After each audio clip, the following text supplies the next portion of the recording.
Koldo Izagirrek Dumitru liburua idatzi zuen Donostian, Erein argitaletxeak argitaratuta 2014an. Dumitru Euskal Herrian bizi den mutiko errumaniar bat da, hobeto esan da, errumaniar euskaldun bat, halaxe sentitzen baita bera. Hala ere, gaur egun bizi garen gizarte honetan, zaila da jendeak euskaldun bezala onartzea, azalaren koloreak kontrakoa esaten badu. Larunbat arratsaldean, Dumitru etxerantz doala, ertzainek atxilotu egiten dute gaztea iPhone bat lapurtu duela leporatuz. Gertakari honek bere ingurua aldatuko du, eta bere ikaskideak Dumitruren askatasunaren alde borroka egingo dute.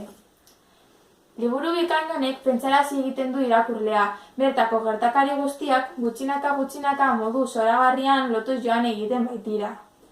Bukaeran liburuko jaien inguruan pentsarazteko. Hasieran liburua irakurtzeko zaila iruditu arren, liburua aurrerantz joan ahala, geroz eta interesgarriagoa egiten da.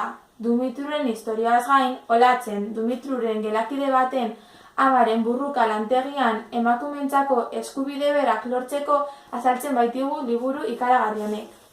Benetan lan bikaina egin du Koldo Izagirrek liburu hau idazterakoan. Irakurri gabe gelditu al zara?